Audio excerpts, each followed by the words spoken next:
Balchem Animal Nutrition and Health, we strive every day to deliver results you can see in your animal's productivity and your bottom line. From a smooth transition into the milking string for your fresh cows, to a happy welcome home from your furry friend. From a strong start in your poultry flock, to consistent weight gains for your finishing hogs. We expect to earn your business and your trust with our people, our products, and our science. Our people have an intense passion for your animals and your success.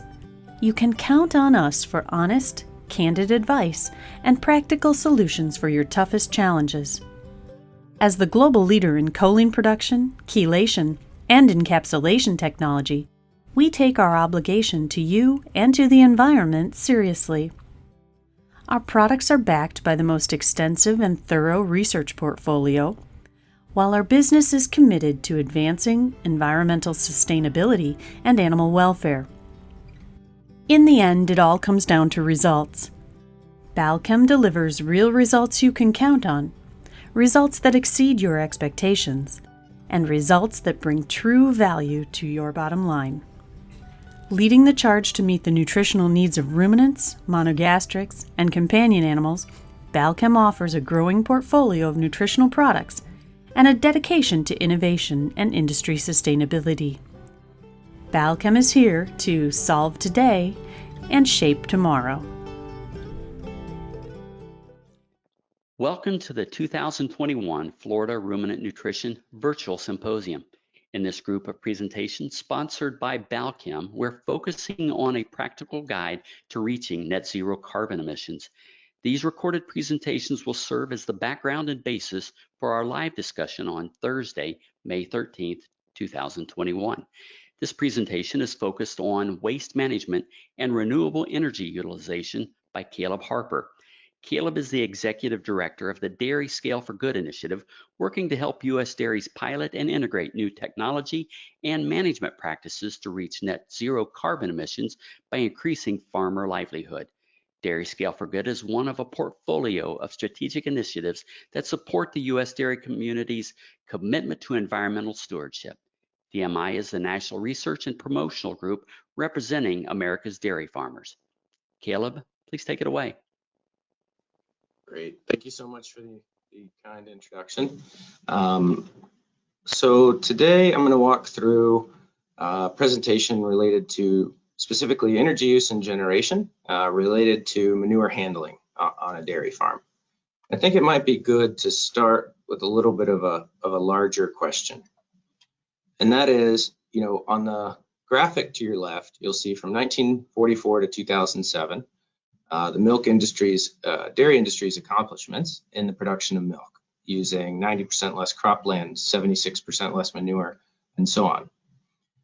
The interesting question that I work on every day is, what if the future of U.S. dairy industry was about optimizing everything other than milk?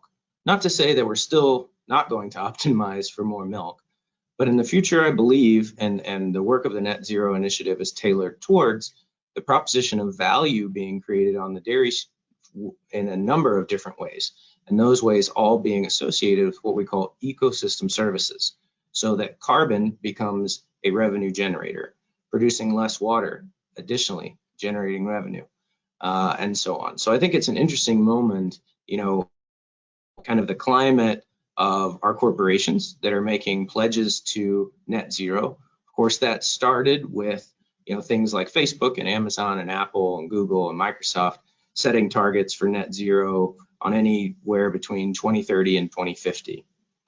That was then closely followed by our food companies and our large brands. Folks like Walmart and Nestle and General Mills and Unilever and Starbucks, all taking that call to arms on climate neutrality or moving towards net zero and setting targets of their own. After that, it was kind of followed by everyone in that value supply chain that would need to also become net zero to enable those brands to become net zero. So think of our agricultural suppliers, Cargill, ADM, Syngenta, Nutrien, Bayer, all active now in the space, all with their own pledges towards a carbon neutrality or a net zero proposition.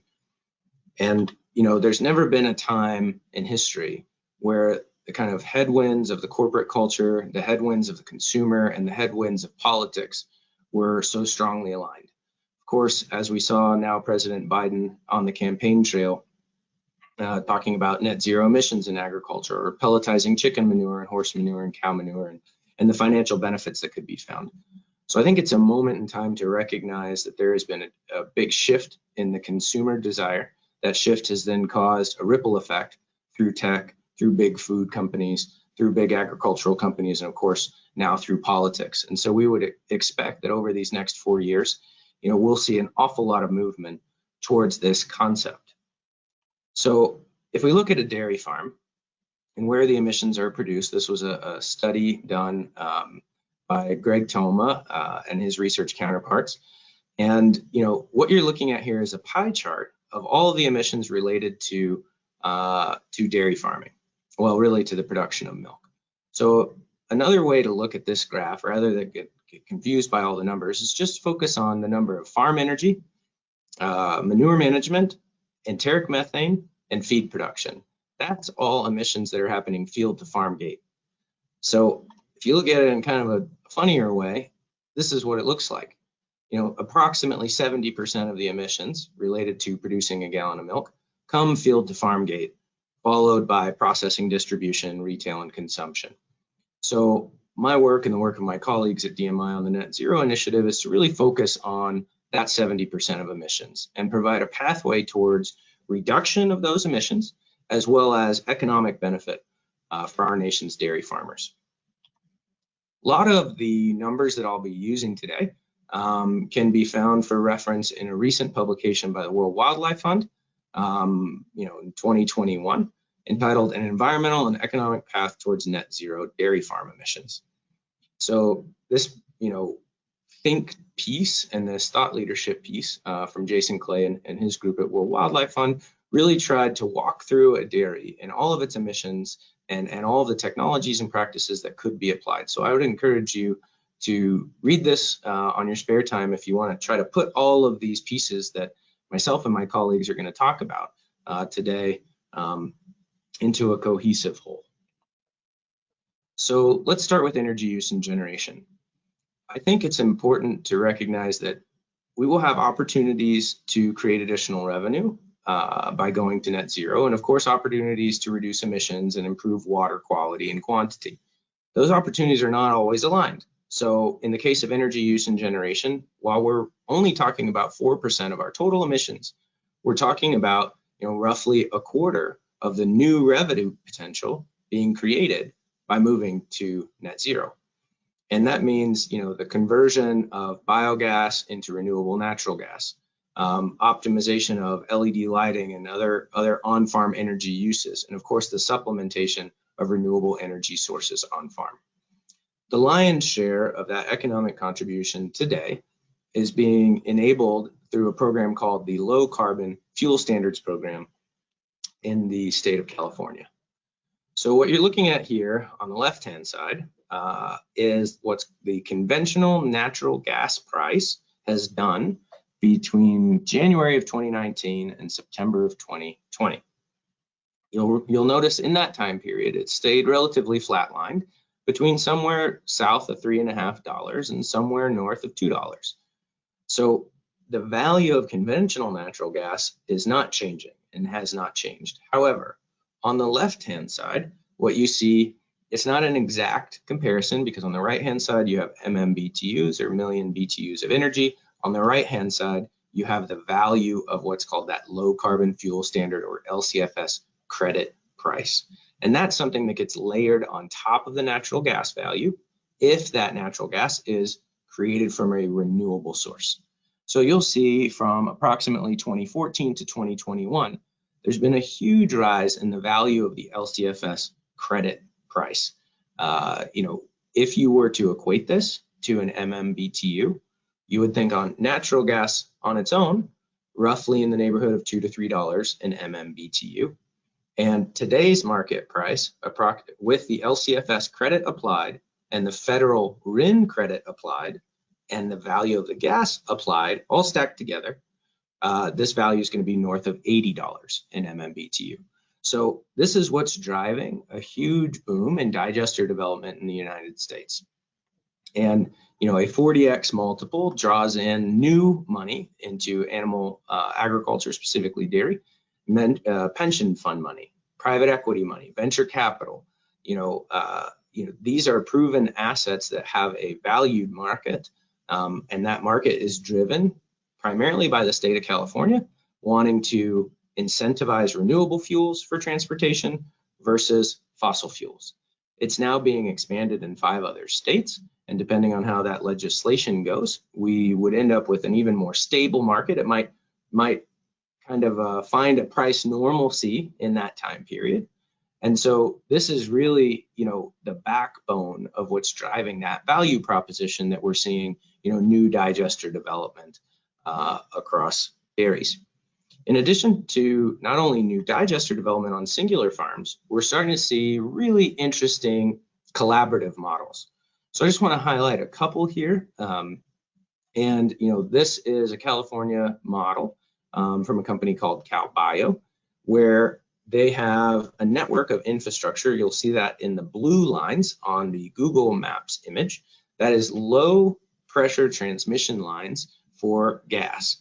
Then in the upper satellite image, you'll see the dairies that are attached together by those low pressure transmission lines. On each dairy, there would be a digester and H2S or hydrogen sulfide scrubber. That gas is then put into these low transmission lines and gathered all to a central gas cleaning and upgrading and injection point into that pipeline. The kind of amazing thing about this model is it starts to reduce the size of dairy, in terms of cow numbers required to participate, and at the same time shares the cost of the most expensive part of that proposition, which is the gas upgrading, gas cleaning, and interconnect fee. So I think we'll start to see, this model has been repeated in several areas in California.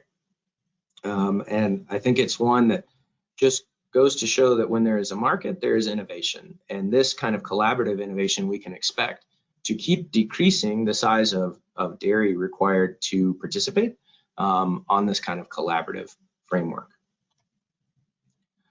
There is a kind of an inverse model also popping up, which I would call, the centralized model.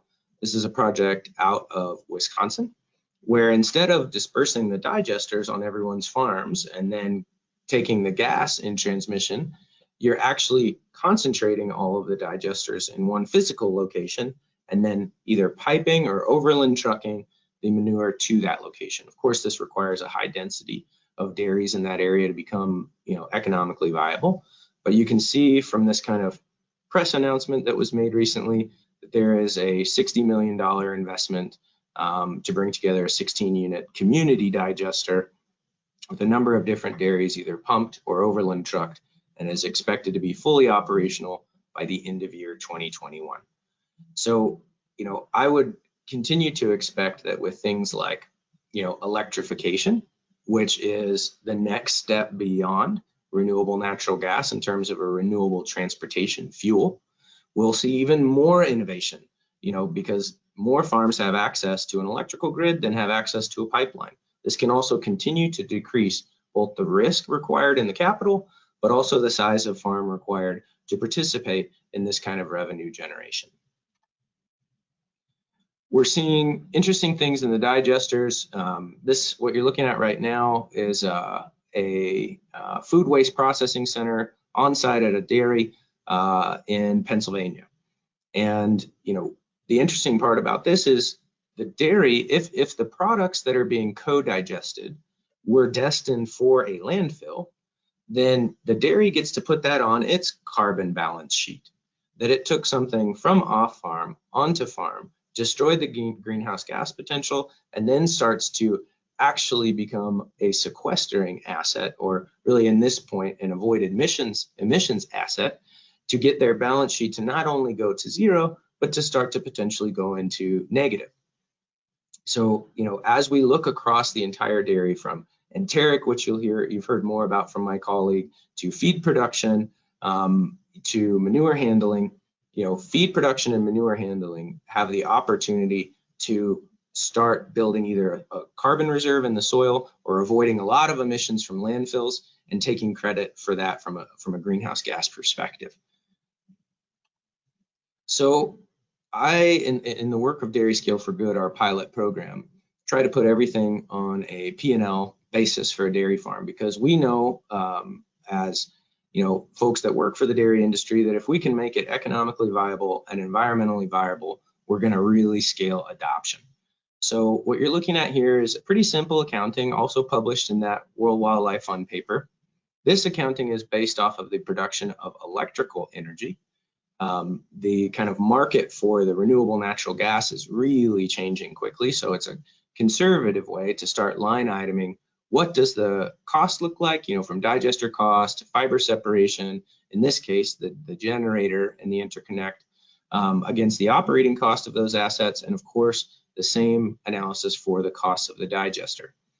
And if you were to take all these costs and net them down on this particular dairy, this is modeled on a 3,000 cow dairy, then you're looking at a net annual return after costs of about $400,000. So, that's why the kind of digester developer model, whether you're going to own it, be part of it, be paid on a manure lease, are really becoming lucrative and becoming something that is scaling like we haven't seen in the past. So as we move to another area of the farm, manure management, this is an interesting case where the potential for emissions reduction or environmental benefit is counterbalanced by a potential for revenue, and maybe a little bit higher on the potential for revenue versus emissions. So this is how, as we go around the farm and the different things that have been discussed today, we start to create an overall farm picture of moving towards that climate neutrality or that net zero. So in the case of manure management, ballpark numbers, this is approximately 25% to a third of the total dairy farm emissions happening from the tail end of the cow out. However, there's a large revenue potential on the horizon for doing things like separating nutrients, creating carbon credits, creating nutrient trading credits, which I'll go over, and just overall reducing the cost of manure handling on a dairy, the avoided costs of manure handling on a dairy today. So just to give you a glimpse, I have been in the dairy industry now approximately 1 year. Previous to that was a principal research scientist at MIT. And over the last 11 months, my team and I have been transversing the United States, approximately 100 dairies that we've personally visited in 16 or 17 states. And on all of those dairies, trying to build the beginning of a national database of what is in our dairy manure when there is different practices at play. Whether we're talking about open lots, we're talking about free stalls with cross vents, sand dairies, manure bedded dairies, we need to understand what is there in the first place to be optimized. And so that's really the kind of the backbone of then how we can project forward. If we were able to capture all of those things, what kind of model could we create for potential for revenue? I think we're seeing innovation across scales in this space. Right now you're looking at a manure pushing robot and a feed pushing robot, to increase that efficiency of gathering on smaller scale dairies. A lot of interesting innovation on the larger scale side is coming out of municipal wastewater treatment facilities. So one reason that it's at the scale of kind of a larger dairy right now is that it's a transition moment. If you think about the beginning of digesters, and the size of dairy that was required and kind of the early failure rates and the learning process that many people had to go through to participate in that, it's a little synonymous with where we are in nutrient recovery today. And being scaled for municipal application applied to dairies. So what you're looking at right here is what's called a dissolved air flotation tank. That tank takes in manure. It is injected with a polymer. That polymer then binds the phosphorus and the nitrogen and puts it into that product that you see coming out the other side. This kind of 30% dry matter as they call it, cake or pea cake. So what you've effectively done is in this flotation tank, removed a large amount of your volatile solids, a large amount of nutrients for plants, and then put them now into a kind of a polymerized solid that can be land applied and avoid the lagoon. Another technology I'd just like to point out is reverse osmosis, ultrafiltration and reverse osmosis. So on the top of the slide,